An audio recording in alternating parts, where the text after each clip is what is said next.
Olá pessoal, meu nome é Beth Mourão, bruxa hecatina, ocultista, radiestesista, oraculista e idealizadora da Lua Rubra, onde o foco desse meu trabalho é o fogo sagrado conectado à modelagem de velas eslavas, sendo elas ritualísticas ou grômicas. E eu estou muito feliz de participar da segunda edição da Spell Fair, esse espaço maravilhoso, essa reunião de magistas de todo canto. Então vamos começar a falar sobre o fogo sagrado, que ele é um dos símbolos mais antigos e universais da humanidade. Antes mesmo da linguagem estruturada, o ser humano já se reunia em torno do fogo, não apenas para aquecer o corpo ou preparar alimentos, mas para criar sentido, proteção e conexão com o invisível. Ao mesmo tempo que o fogo ilumina, ele também transforma e consome. Ele destrói, assim como purifica.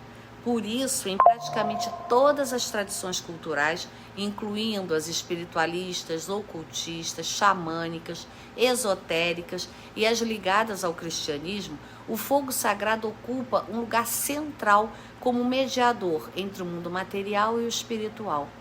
O fogo guarda o poder de consumir o velho e abrir passagens, promover caminhos novos, antes travados, e transmutar energias pela sua característica intrínseca de trabalhar nos limiares, revelando o que antes estava obscuro, queimando amarras e permitindo que algo novo e limpo possa surgir.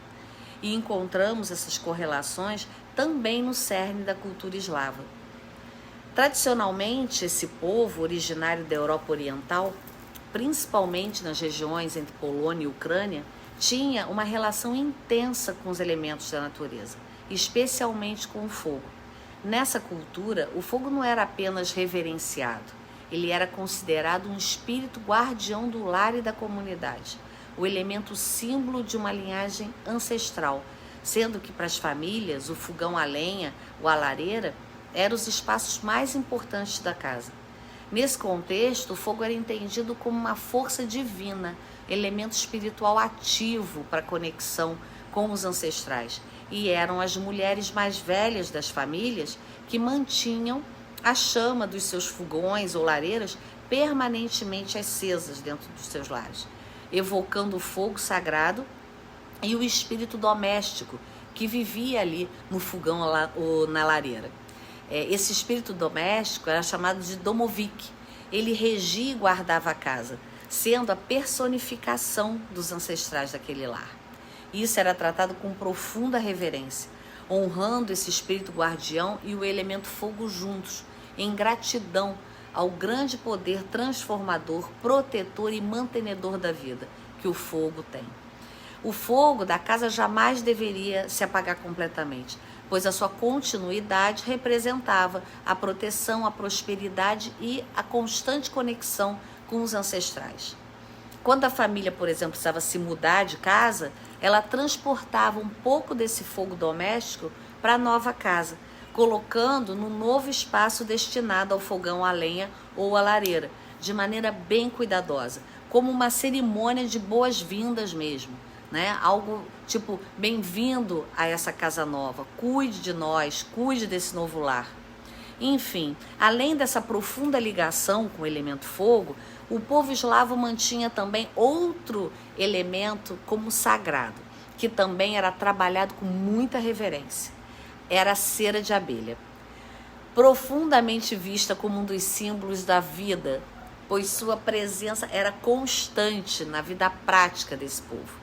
E tudo aquilo que é intimamente necessário à sobrevivência diária, que atravessa as necessidades básicas, óbvio, deixa de ser algo apenas funcional e passa a ganhar outros significados, Adquire sentidos mais profundos, um valor emocional, simbólico e até chegando ao espiritual.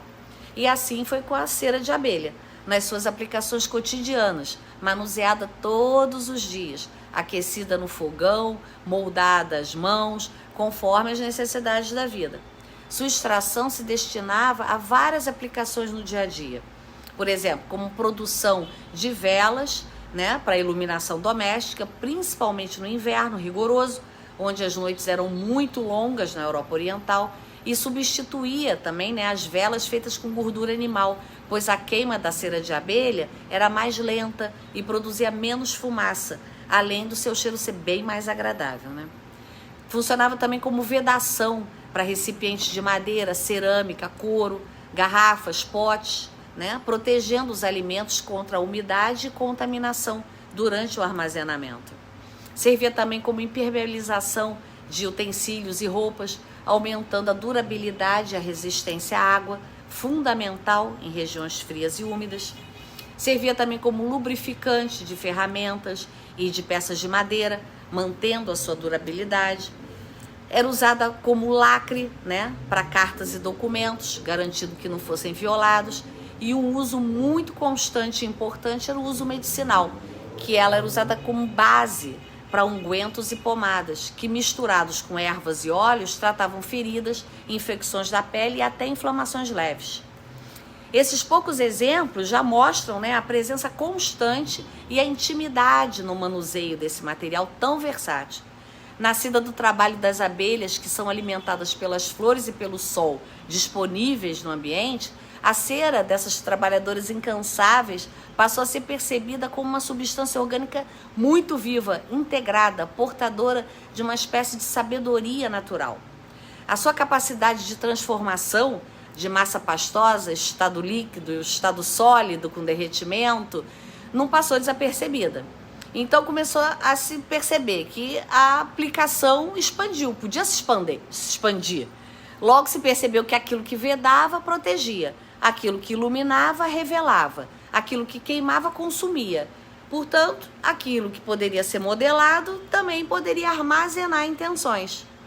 Como a massa de um pão, de um bolo, né? Mesma coisa. Assim, de forma gradativa, fluida e geracional, a cera de abelha passa a se constituir uma aliada para os trabalhos ritualísticos com os limiares. Justamente com o elemento fogo tornando-se um veículo, uma ponte entre o visível e o invisível, um canal de comunicação. A cera modelada é o corpo material, né? O fogo é o espírito e o pavio é o caminho. Assim nascem as primeiras velas ritualísticas, ainda que naquela época elas não fossem nomeadas assim. E nas casas eslavas era muito interessante, era comum haver uma vela produzida de um modo muito especial e guardada como um talismã doméstico. Ela era feita com cera de abelha colhida com muito respeito e propósito. Era modelada à mão em meio a rezas e intenções e depois colocada num altar dentro de casa. Aí, em momentos de doenças, preocupações e tristezas na família, ou em dias cinzentos, invernos muito rigorosos, com tempestades muito violentas, essa vela descia do altar para ser queimada, aí sim, como um escudo protetor da ancestralidade daquela família. Essa vela ficou conhecida com o nome de Gromnica, onde Grom, na tradução, significa trovão, representando o fogo da mãe natureza e o sopro da terra. Assim, a vela grômica também era conhecida como vela do trovão, pois antes do assolamento do cristianismo, os povos eslavos mantinham uma conexão profunda com a natureza e os seus fenômenos. E eles faziam rituais de passagem específicos para cada estação, e o fogo era um dos elementos mais reverenciados por eles, justamente por habitar em uma região extremamente fria e muitas vezes inóspita. Portanto, o fogo não só aquecia, ele mantinha a proteção e a vida, além de resgatar a fé sempre no dia de amanhã, sempre no dia seguinte. Portanto, acender uma vela grômica tinha o propósito de fortalecer a conexão com o sagrado e com a ancestralidade, né? Na intenção de cura, de proteção, de afastamento do mal e do restabelecimento da paz, da força, da coragem para seguir, mesmo diante de tantos infortúnios. Portanto, as velas eslavas carregam essa herança, né? Historicamente, a gente ficou sabendo que elas eram feitas dessa maneira muito especial, à mão, modeladas com cera de abelha pura, como já dito, um material considerado por sua origem natural sagrado, e pela associação também com o trabalho coletivo das abelhas, símbolo de harmonia e integração. Elas eram preparadas com intenção desde o início, quem as produzia imprimia nelas um propósito energético muito bem definido. E esse modelo de execução das velas eslavas se mantém até os dias de hoje, a mesma coisa. Um dos aspectos mais marcantes das velas eslavas é o seu formato compacto e mais pesado. Frequentemente ela é assim, feita ou retorcida, enrolada, trançada, resultando num aspecto naturalmente mais rústico e orgânico, de uma beleza singular. Esse detalhe não é apenas estético. A modelagem à mão simboliza a união de forças, como se múltiplas energias fossem sendo entrelaçadas num único fluxo. Em alguns rituais, cada dobra, cada vinco ou torção pode representar caminhos, escolhas ou vínculos entre pessoas e suas intenções junto aos planos espirituais. As velas eslavas, portanto, são tradicionalmente usadas em rituais mais específicos, como, por exemplo, rituais de proteção espiritual, afastamento de energias negativas, rituais para amor, de união, conexão com ancestrais, isso sempre, ritos de passagem, de renovação de ciclos, para solução de questões importantes. Ou seja, não se queima uma vela eslava à toa. Geralmente elas são usadas para rituais ou cerimônias, até hoje. Outro ponto relevante é que nas tradições eslavas, o ato de acender uma vela não é um ato simplório, é um ato intencional, exige uma preparação, um estado de presença, cuidado, silêncio, oração, assumindo a consciência de que algo está efetivamente sendo ativado. A chama é observada, interpretada e muito, muito respeitada.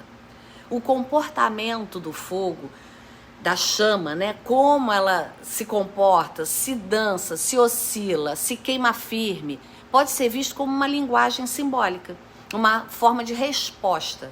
Além disso, o fogo é muitas vezes um elemento temido, porque aquilo que ilumina também traz à tona verdades. Aquilo que aquece também pode destruir. E aquilo que imprime transformação, inevitavelmente nunca devolve algo exatamente como era antes. Então, trazer essa consciência para a prática contemporânea é resgatar o sentido originário dos rituais do fogo sagrado, em conexão com as velas eslavas. Em um momento, né, que a gente vive, esse mundo tão acelerado, onde tudo tem que ser imediato, o fogo nos convida à pausa. Ele exige tempo de atenção, né? Ele exige presença. Não é possível apressar a queima de uma chama, como também não é possível pular etapas dentro de um processo. E talvez seja exatamente isso que faça essa magia se tornar tão poderosa. Portanto, ao falarmos de fogo sagrado e velas eslavas, estamos nos referindo a uma prática que transcende religiões específicas.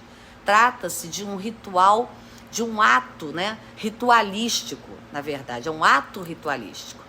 E consciente, né, e profundo, que requer respeito e intenção muito bem determinados, né?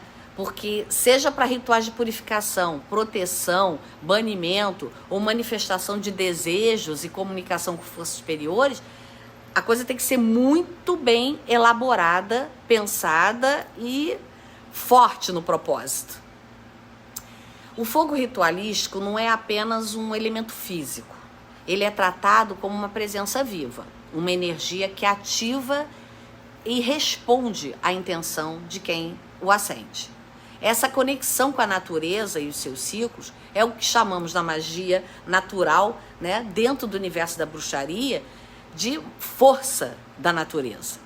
Portanto, as velas eslavas, elas são feitas com a cera de abelha pura imantada com ervas secas, flores e frutas desidratadas como símbolos, né? Os sigilos, os cristais incrustados, eles tornam-se instrumentos fortíssimos de poder de concretização.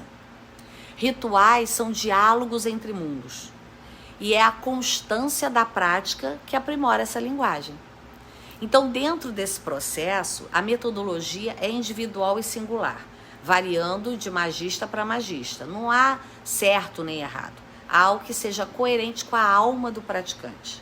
É sobre o que faz sentido pessoal. É estar alinhado com os métodos já comprovados, vamos dizer que facilita o caminho, acelera os resultados. Mas a gente não quer o quê? Fé cega, né? Nem procedimentos engessados. A gente quer estudo, senso crítico e busca principalmente por conexão interior. Nesse contexto, as velas eslavas, em seu sentido ritualístico, elas surgem como uma forma acessível e profundamente simbólica desse fogo sagrado. A vela é, em essência, um microcosmo dentro do próprio ritual do fogo. A cera representa a matéria, o pavio simboliza o caminho, como eu já disse, e a conexão com a chama é o espírito, a transformação em ação. E ao acender uma vela com propósito, a gente cria um ponto de força energético, um canal onde a intenção, emoção e simbolismo se encontram. Quando o fogo acende o pavio e essa chama inicial encontra a cera, né, o corpo da vela, algo sutil e forte começa a acontecer.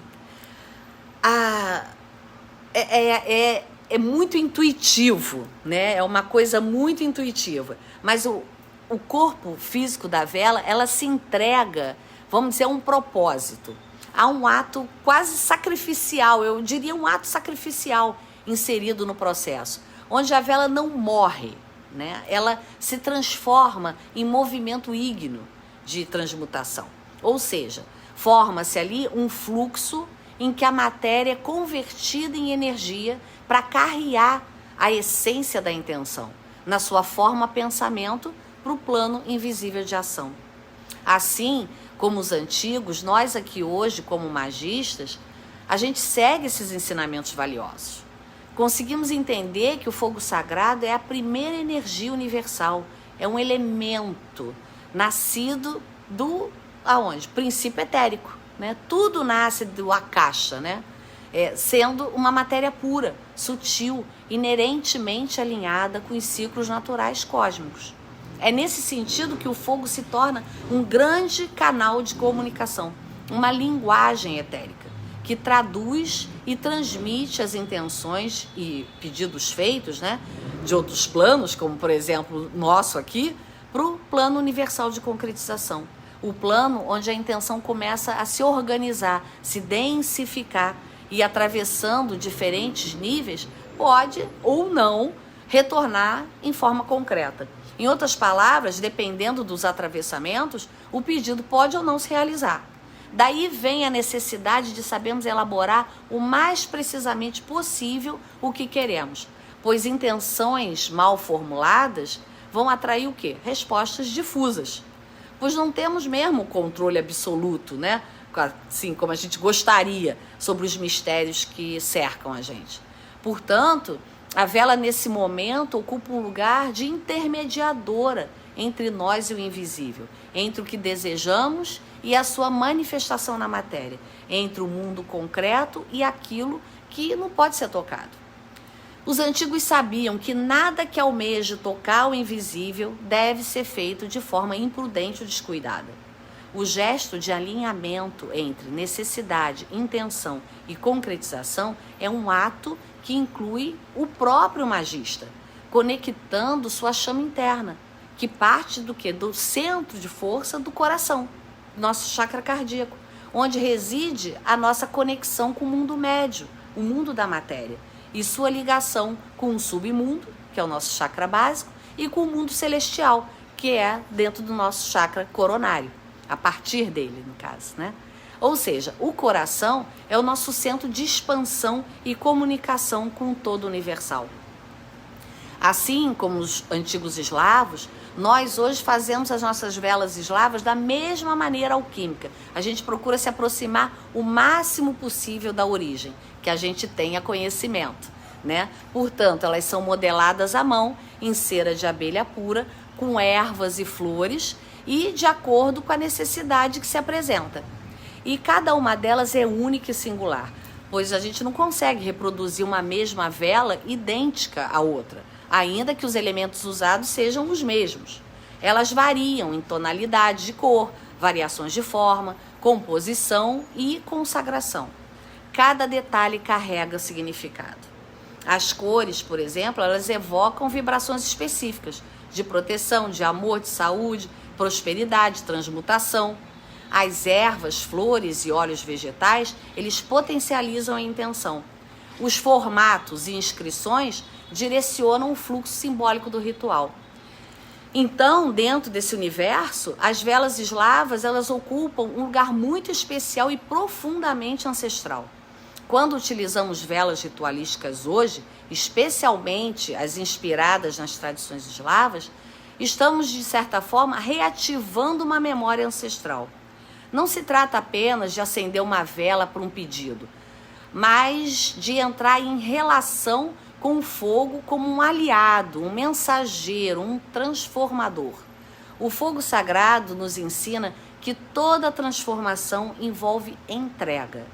A cera derrete, o pavio é consumido e nesse processo algo invisível se move. É essa troca que sustenta o ritual.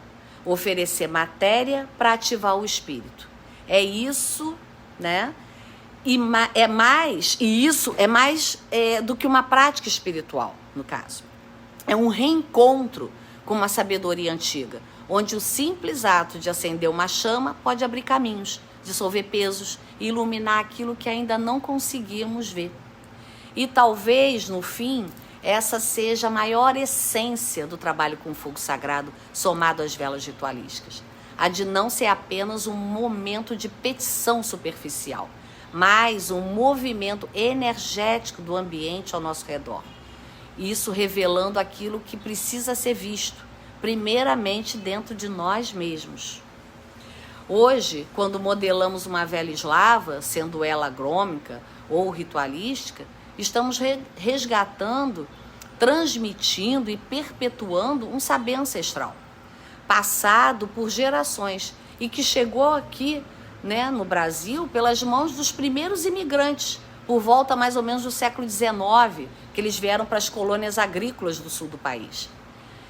Em sua maioria, eles eram camponeses e agricultores e já acostumados a confiar nos ciclos da natureza, em sua sintonia com a própria humanidade e ancestralidade. É a confiança no tempo de cada processo, na atenção com a presença e a certeza dos seus saberes é que rege esse viver ancestral. Mergulhar no silêncio para escutar a sua voz, remetendo aqui a nossa querida Blavatsky, tem a ver com essa entrega. Esse certo que o caminho vai se dando conforme nós damos os passos. Assim como é a função do pavio na vela, sendo sua espinha dorsal. Sem o pavio não há processo.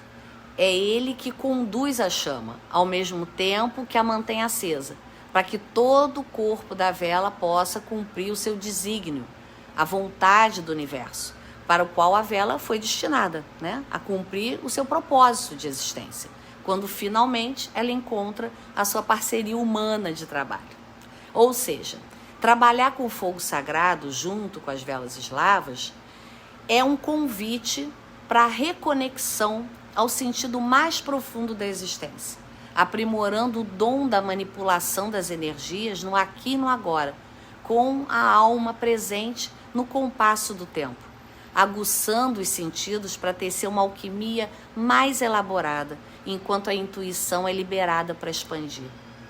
É um estado de espírito que adormece essa nossa parte racional, imediatista, ansiosa, e trabalha no relaxamento do controle, esse controle doentio que a gente tem.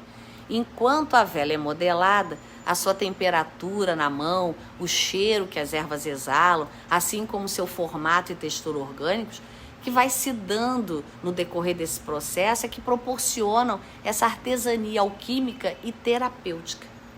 Por fim, falando um pouco sobre alquimizar velas eslavas para outras pessoas, né?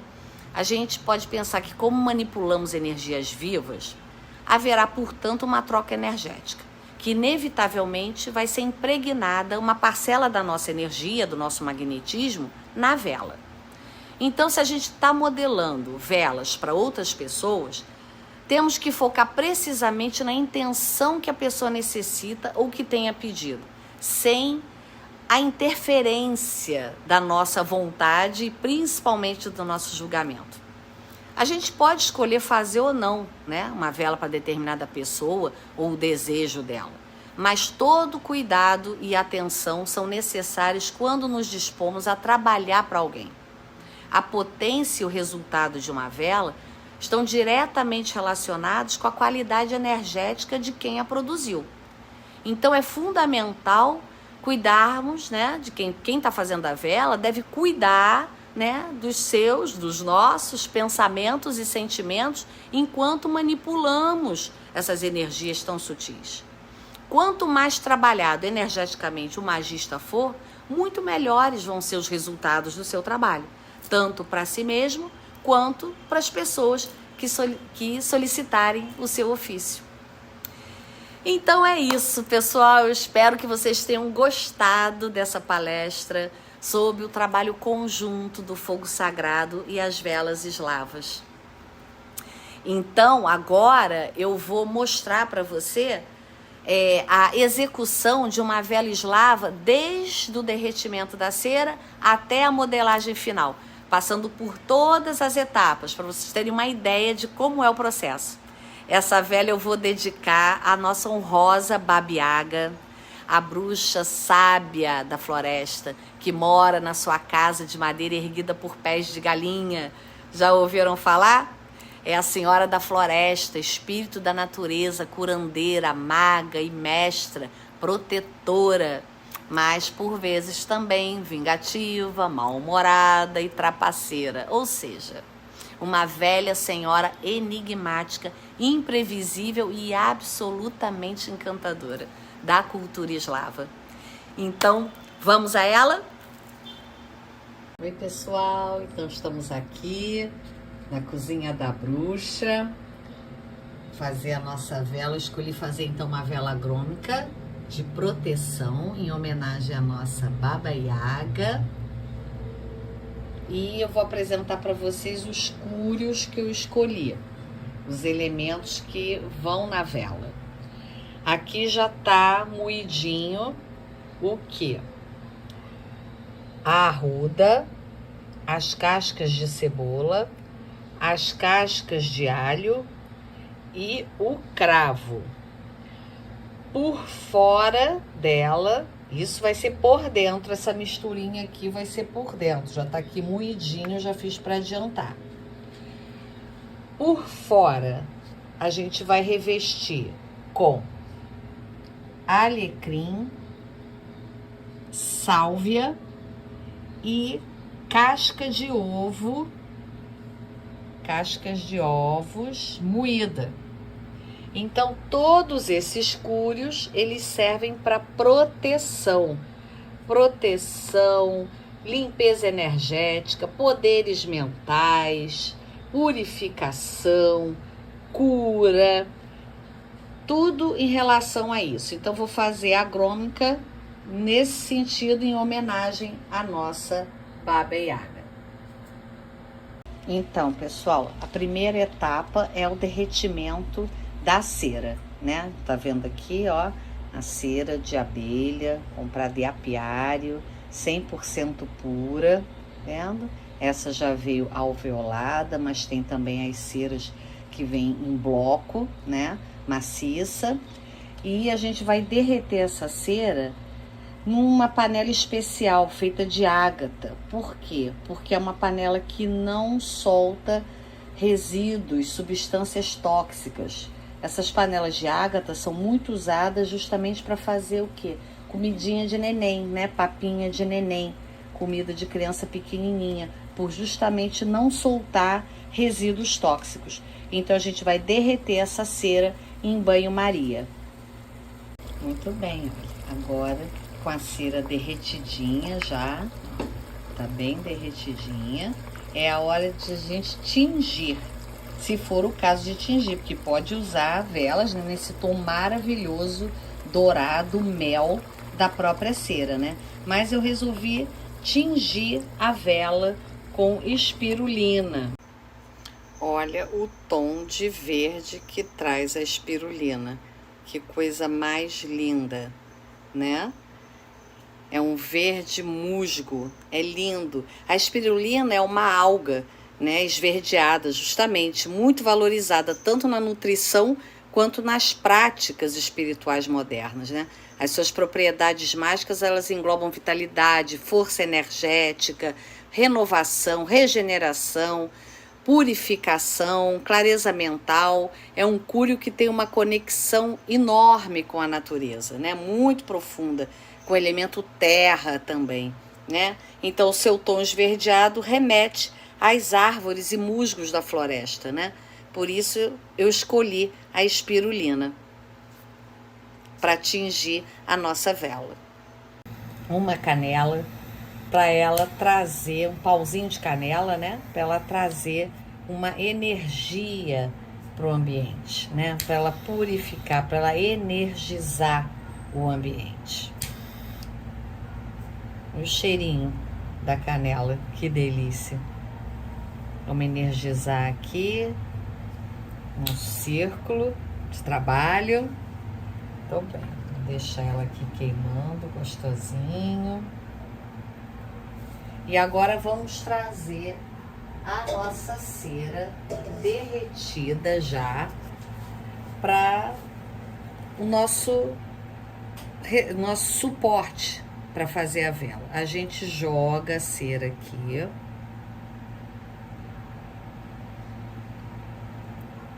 Ela tá bem derretidinha, já numa temperatura boa de trabalho.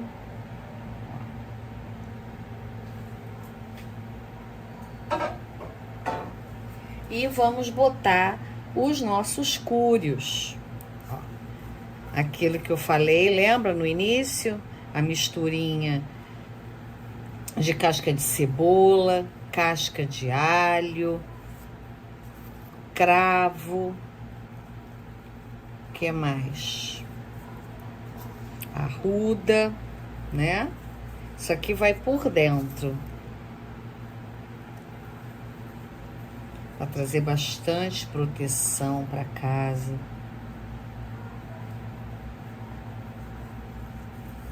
Que maravilha. Bem recheadinha desses cúrios de proteção.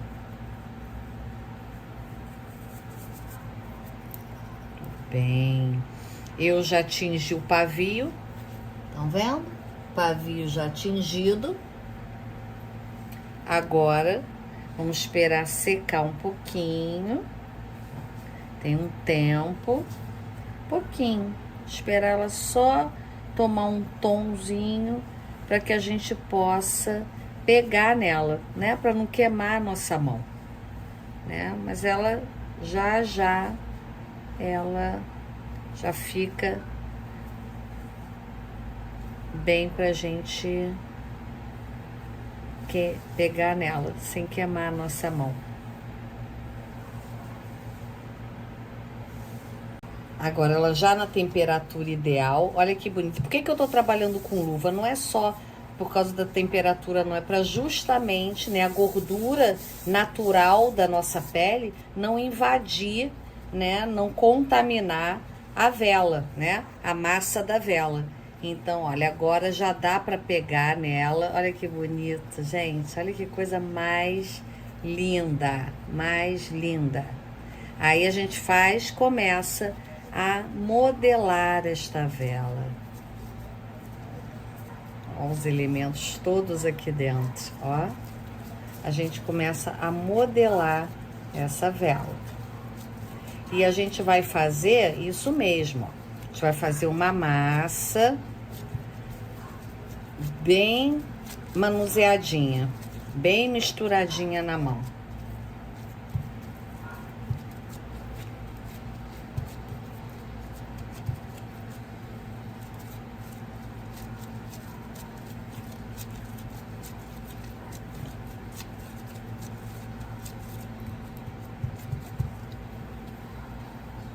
Ó, bem misturadinha.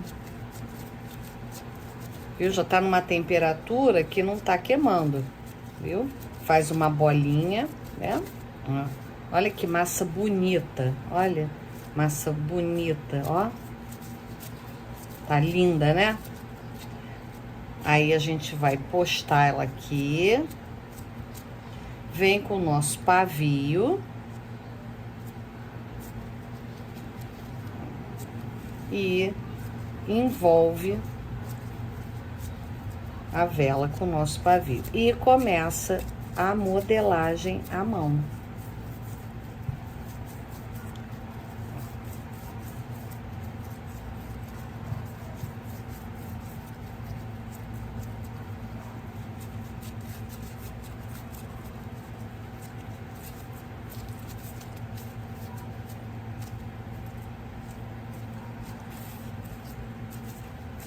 Olha o que eu falei, tá vendo? A gente pode torcer a vela, tá vendo? Fazer uma vela torcidinha. Eu vou fazer uma vela torcida, dando a intuição de fazer uma vela torcida como se fosse um furacãozinho.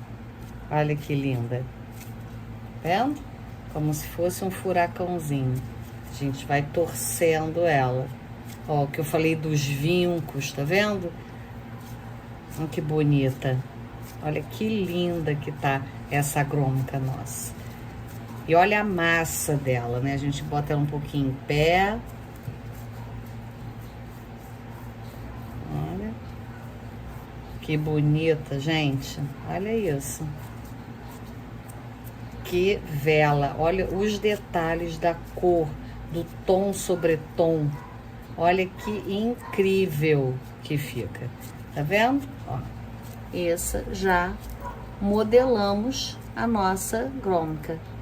Eu gosto de pavios longos, tem gente que gosta de pavios mais curtos, né? Mas eu gosto dos pavios longos, vendo? Olha que linda, viram? Agora, aproveitando que ela ainda tá morninha, vamos revestir ela por fora com os cúrios que a gente separou.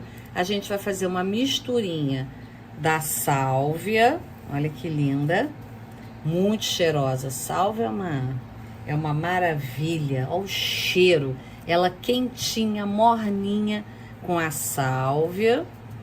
Aqui vamos botar um pouco de alecrim na borda, misturadinha com a casca de ovo, né? É o cúrio animal. Aqui só tem um cúrio animal, que é a casca de ovo. O resto são todos cúrios vegetais, né? Aí a gente dá uma espalhadinha e vamos vir com ela enrolando, enrolando, enrolando. Ó. E o cheiro, gente, que tá, meu Deus, o cheiro dessa vela. Ela fica bruta, né? Você vê que ela fica rústica. Ela fica naquele jeito mesmo, porque essa aqui é uma vela grômica. E as velas grômicas têm essa característica da rusticidade mais acentuada, né? Olha que linda. Parece o quê? Um musgo de floresta, não parece? Olha que linda. Olha que linda. Olha isso. Que bonita, que bonita.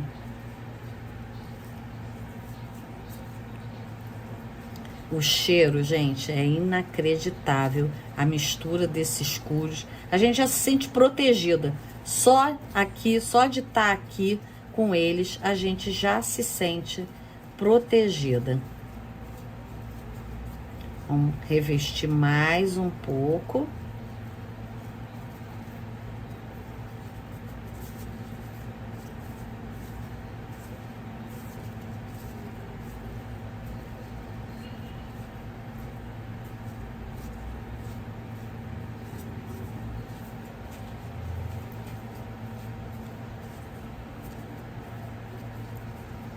A beleza é essa.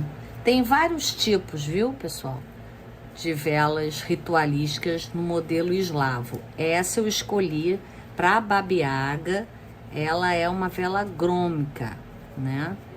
A beleza dela é a rusticidade, né? Esse é o diferencial das velas eslavas, né? Não é uma vela como industrializada, né, em molde, toda certinha, não. A beleza dela tá na diferença, tá na organicidade, né? É uma estética diferenciada. Agora, para rituais, não tem vela melhor. Essa vai pro altar da casa, né? Para que venha o aspecto da proteção. Num momento que acha que seja necessário, a gente vai, pega e acende ela. Olha que linda. Gostaram? Então é isso, pessoal. Eu espero que vocês tenham gostado de conhecer um pouco sobre as velas eslavas e o ritual do fogo sagrado junto com elas. Então a gente se vê numa próxima oportunidade. Axé, Kariakatê, salve Baba Yaga.